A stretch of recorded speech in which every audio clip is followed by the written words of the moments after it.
Benchmark, the voice of business. Presented by LMD.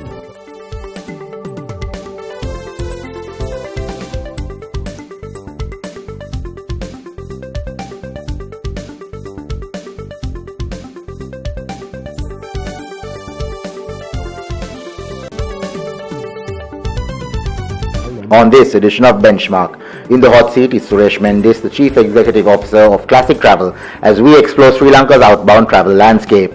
Then LND columnist Hasitha Premratna provides his perspective on market sentiment and investor confidence. And Thilina Panduawala, the Senior Product Lead at Frontier Research, closes the show with a look at global and local oil prices following the drone strikes on Saudi Arabian oil fields. That's the lineup for Benchmark. Hello and welcome to yet another edition of the Big Picture Business Program Benchmark. I'm Savitri Rodrigo. We're joined today by the Chief Executive Officer of Classic Travel, Suresh Mendis, and he will be exploring Sri Lanka's outbound sector.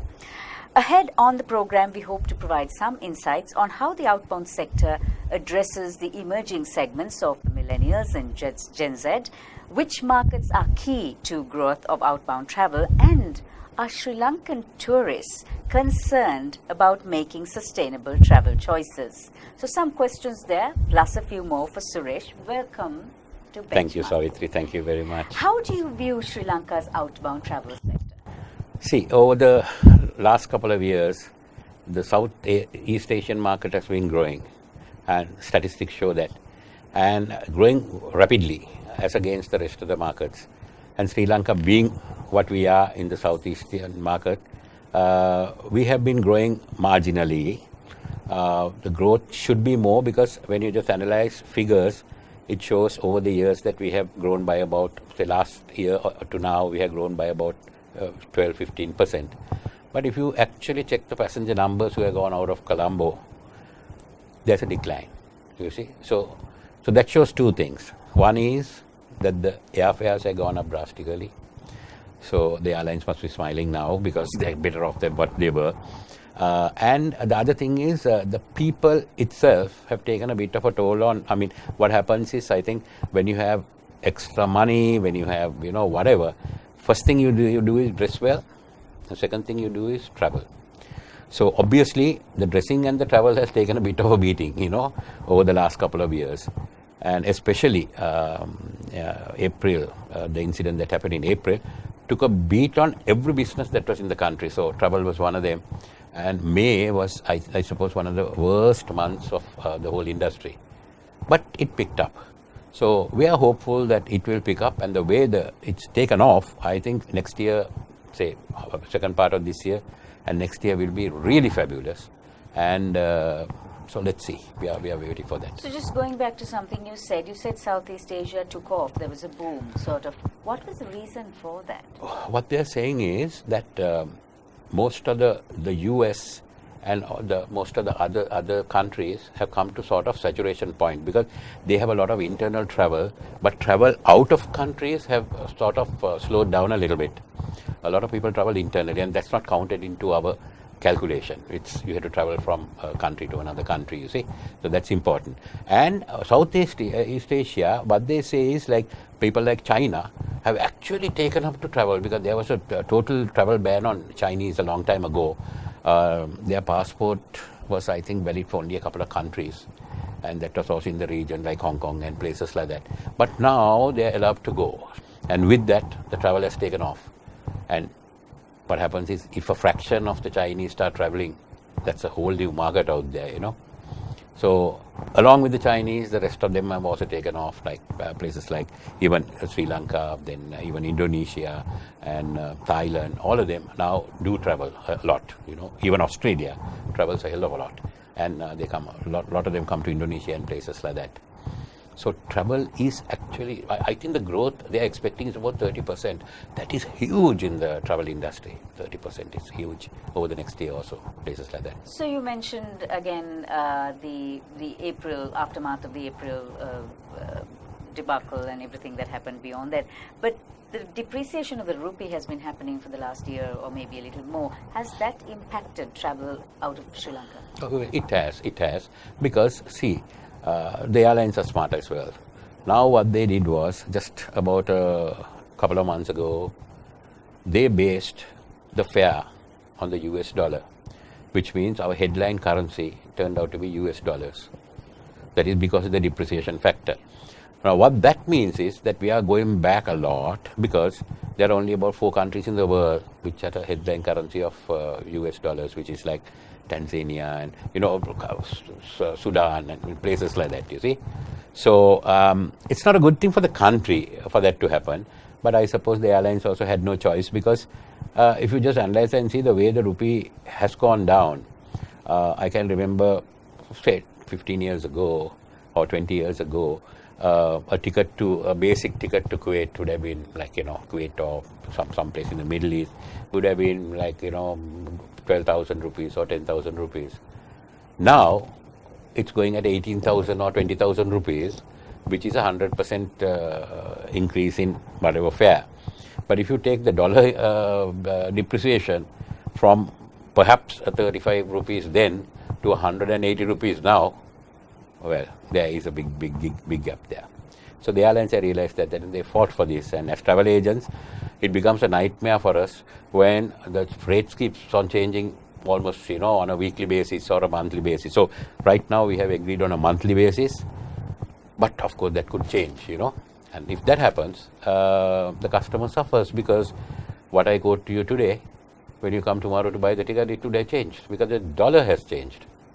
Now, compared to the Sri Lanka's outbound sector, when you look at regional markets, how do we compare performance-wise? We are very, very small. I mean, comparatively, our region is India, Pakistan, and places like that. Nepal is small, of course. Bangladesh, that's our region. Bangladesh turnover is about 25 times of Sri Lanka. India's performance must be about 1,000 times of Sri Lanka or even more. So it's very, very difficult to compare, because our traveling population is very less in this country. We have a 21 million population, of which maybe 2 to 3 million would travel. That's it. And we don't have internal travel either, at least for people to get used to. Going in an aircraft, our internal market is zero almost. It is only the very rich who can afford to go hire a helicopter or something and go. But in other places, the internal market only spurs the outbound market. You see, what happens is they go, they like travel is something like, when I started off in travel 41 years ago, it was a necessity to travel. There was no, people didn't go to enjoy travel. It was an unknown market. They went because by ship it will take you maybe a month to go somewhere. But in an aircraft it will take you maybe 10, 12 hours. So that made a huge difference in time. So it was a convenient factor. But now it has become a fashion. Because now we are looking at what you get on the aircraft, and those things are secondary. It was more safety and stuff like that. Now it has become a total industry. Suresh, if you were saying how it's become fashionable to travel, do you find that there are lots of first-timers also now traveling, increasing numbers of first-timers traveling, or is it repeat that you find? It's like this. Some time ago, people were very reluctant to venture into travel. People with money, but who had not traveled, just kept it to themselves and just forgot about it. But there were a couple of instances. I can still remember there was an instance where there was this sickness called SARS or whatever that came in Singapore and Malaysia and places like that. So there was this doctor friend of mine. He had never traveled in his life. He had 4 boys, small boys, 4 boys. And he just asked me, look, if there are good prices, I don't mind going abroad. I'm traveling for the first time. So I said, yeah, Singapore you can go for, nothing at all, like 5,000 rupees or something. He said, okay, book me, I'm going. So they took their maiden tour, and he was about maybe 40s, wife was somewhere there, and the children were 14, 12, 10, 8, something like that, first tour. Do you know, since then, this happened maybe about 12, 13 years ago, every year that whole family travels at least 3 times. So there are new markets coming in. People with money would like to travel. Now, say, for example, we have office in Ratnapura. Ratnapura is a place which is full of money, full of people with gems and stuff like that. It's a business sector. But they haven't traveled because they are they don't have a passport and stuff like that. So what we do is we go from stage one. We first of all say, look, you have identity card, we'll start with that. Then we do your passport up, help you to do that. Then we send it to a country which doesn't need that many visas, get you geared. And then they travel every year. So it all depends on how you handle the situation. There are gold mines, we have to go and pick them though. What do our Sri Lankan tourists look for in travel compared to what other regional tourists are looking at? See, it's like this. Over the years, Sri Lankans were just restricted to going to Thailand for shopping and stuff like that. If it's a slightly upmarket thing, they go to Singapore or they go to Malaysia. Those are the three markets that they were, going to every time. And they were happy with it and they were pretty content. Now people have moved on. Now there are groups of people who are interested in going to the States, going to Australia, going to Europe, doing tours, road tours in Europe. So the whole pattern is changing, right? So that's a good thing because the prices are also very reasonable and all. But of course now the prices are changing as well. So with that, maybe the groups will get smaller, but people will keep on traveling abroad. But Sri Lankans are now traveling very much more than what they were doing 10 years ago. Time for a bit of a break, Suresh. Coming up after the break, we ask Suresh Mendis whether the outbound travel sector is actually making use of the latest trends in technology to engage travelers and also the prospects in the sector for the months ahead. So stay with us.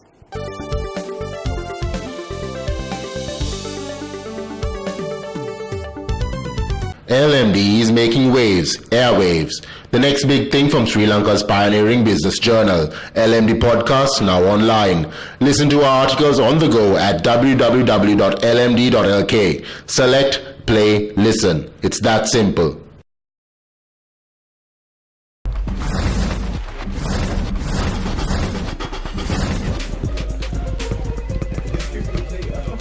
$8,500 done.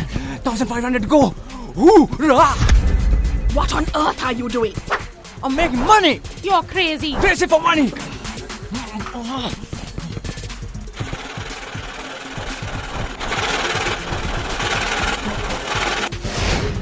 10,000 steps done. Who the man? I do it every single day. Show me the money.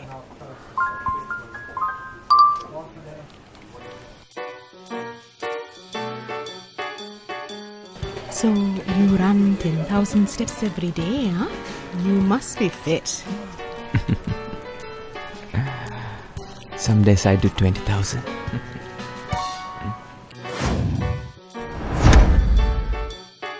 Hoorah!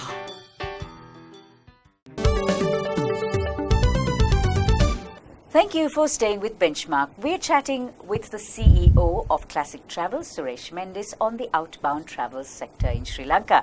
Suresh, when you look at the main trends that are happening around the world, maybe, what are the main trends impacting outbound travel here? See, I think one of the main things that had affected the outbound travel market is the fact that, of course, it's a global thing. Is the fact that the travel itself, see, the airlines have actually changed the way of travel. What I mean by that is, the good old days, there was just 3 classes on aircraft. One fare sheet, which London, we have one fare sheet, and we quote it over the counter. What has happened is they also have felt that, just having a standard system does not work. So what they have done now is, the economy class is broken into maybe 6 classes, subclasses. Business is broken into 4, and so forth. So what happens is, the same fare to London could cost you maybe 100,000 rupees today. Tomorrow it might cost you 200,000 rupees. So it has become very trying for the travel agent to manipulate this whole thing, because the customers are actually, they are not interested in what our job is. If we quote a fare, we have to stick to it. And it's becoming very, very difficult for us. And of course, on the other hand, like credit terms. Now, from airlines, those days we used to get easily 45 days credit, and we used to deal directly with different airlines. Now what has happened is the airline consortium called IATA have got together and they have got a billing and settlement plan sorted out, where every week, come what may, we have to make a payment, the whole payment. So we got to do one week's credit. And as you know, in Sri Lanka, the bills are paid once a month.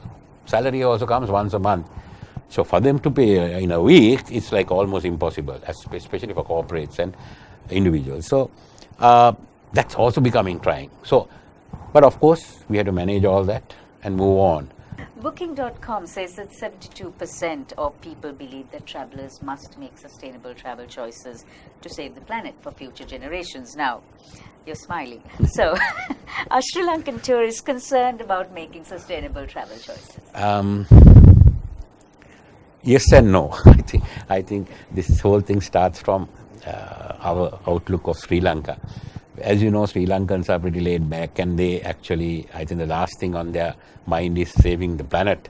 It's living for the day kind of a situation. And we are better than some of the other countries like India and most of the others. At least we are conscious a little bit about at least our little neighborhood. But as a country, we are not that much.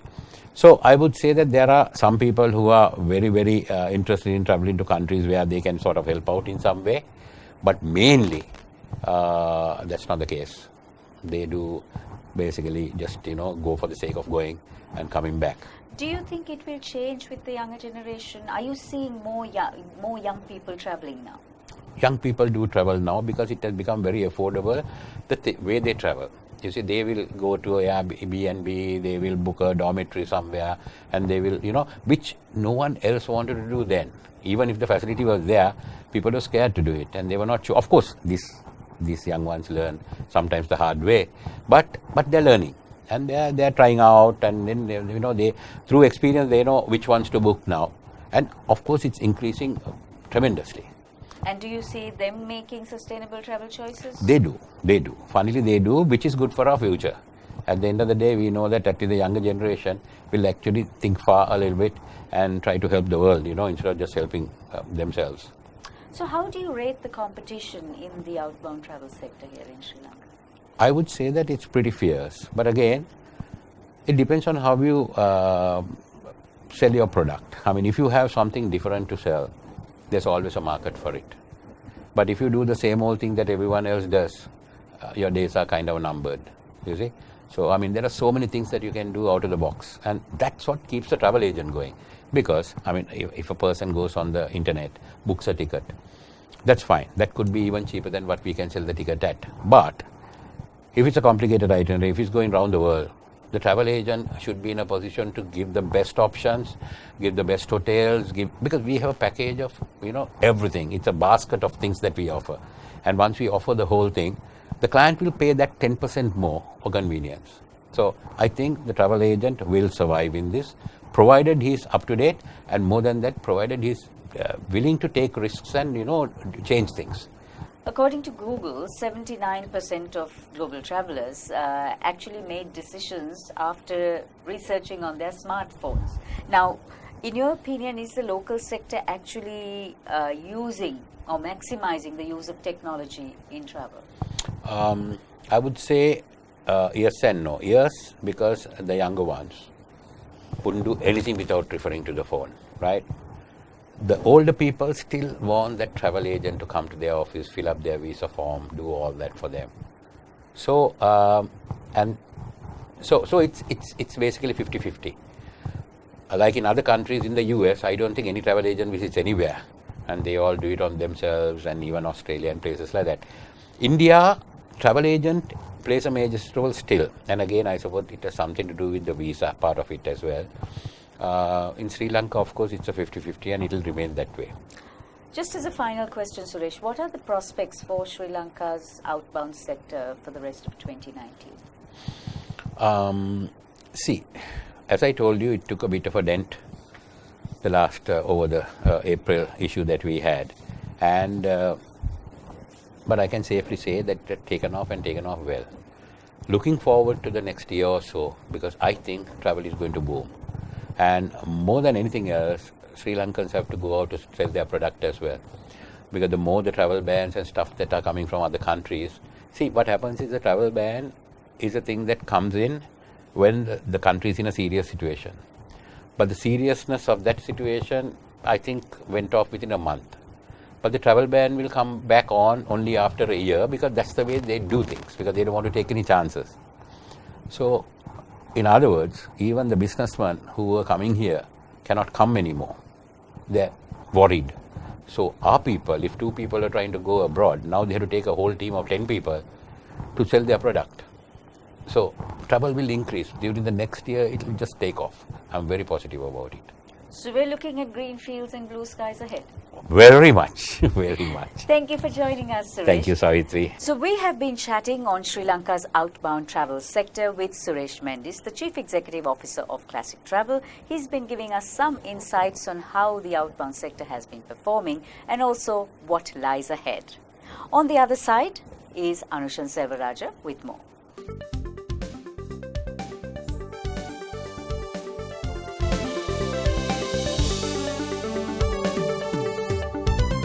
LMD is making waves, airwaves. The next big thing from Sri Lanka's pioneering business journal. LMD podcast now online. Listen to our articles on the go at www.lmd.lk. Select, play, listen. It's that simple.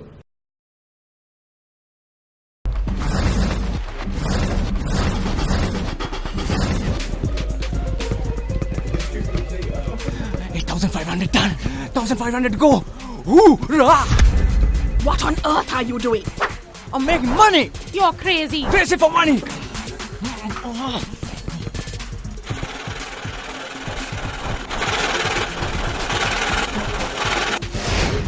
10,000 steps done. Who the man? I do it every single day. Show me the money.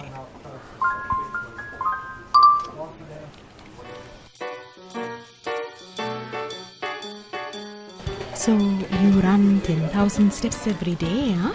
You must be fit. Some days I do 20,000.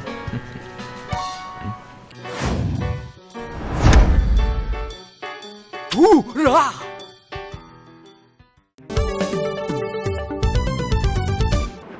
Hello and welcome back to Benchmark. I'm Anushan Selvaraja. Now for a closer look at the latest on the boards. Joining me is market analyst and LMD columnist Hasita Premratna.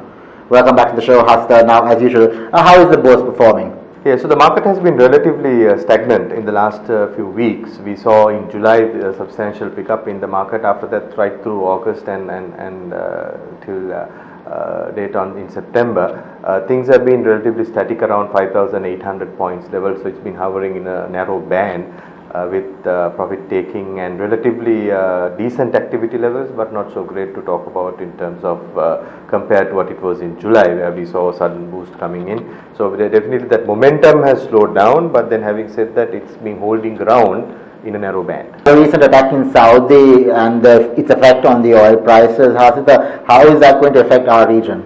This was not something that was expected by the entire global markets, because there are so many uncertainties that were going around, like the trade war, etc. But this one thing that people were expecting stability was in the oil prices. But that also have now come into the uncertain mode, and essentially with Trump's action, which took place with the Chinese trade war, there have been some ease off, because we've been seeing the duty rates that have been put up as excess rates have been kind of postponed by a few weeks, which gives some indication that there might be mutual arrangements to some extent. So while that became a little more certain, then the oil prices started to get impacted due to the incidents that took place in Saudi. Obviously, the oil prices, which were expected to hover around 60 levels, jumped up by about 10% within a short period of time. But US have come out and said that they will release more reserves from their banks, which means that obviously the oil supply will pick up once again during this interim period, and we are still not fully sure when the whole thing will get stabilized. But one thing that seemed to be pretty clear is that the impact won't be as much as what we thought a few days back. Now, the presidential elections have been declared for the 16th of November. How do investors view this? I think market is seeing the election announcement as a positive move. It was emerging through the month of July, August, gradually, because obviously the next election is expected to give more stability to the markets and the political environment as a whole. So naturally, one would expect things to get more stabilized and get into a more clear direction, whichever the way it goes in terms of the election result. Definitely one thing that could be expected is that there can be better stability expected either way it happens. So if the SLPP candidate wins, then the government and the president will come from two parties. But having said that, we have a window of about 3 months then until mid-February, where this arrangement will have to continue, and post-February, president has the right to dissolve the parliament, which is coming to 4 years and 6 months. So that means that we can expect a general election somewhere in February or thereabouts, and then the next steps in terms of the government setup will be coming into force.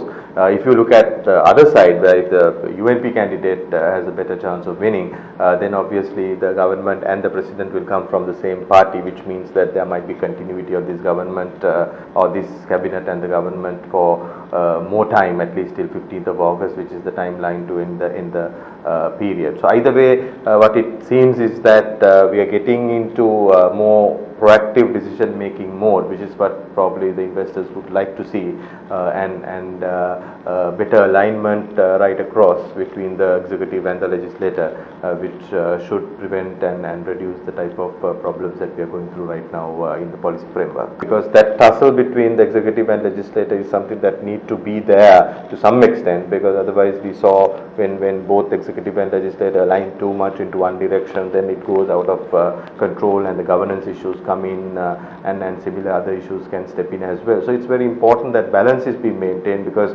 investors, while they will look at positively the growth, the dimension of policy framework, consistency in the policies, etc., they'll also look at the governance angle, which is also equally important from a sustainable economic growth point of view. Thank you very much for joining us, Hasita. Thank you. That was market analyst and LMD columnist Hasita Prematna. We'll be right back after a short commercial break. Stay tuned.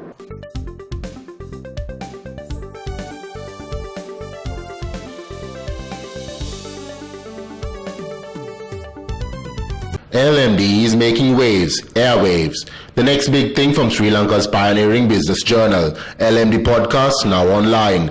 Listen to our articles on the go at www.lmd.lk. Select, play, listen. It's that simple.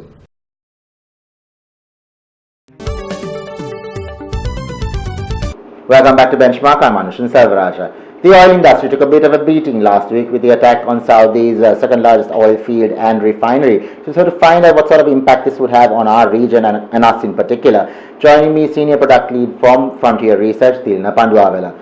Tilna, welcome back to the show. And as I said in my intro, the oil industry did face a bit of a crisis. Now, what are the global implications of this strike?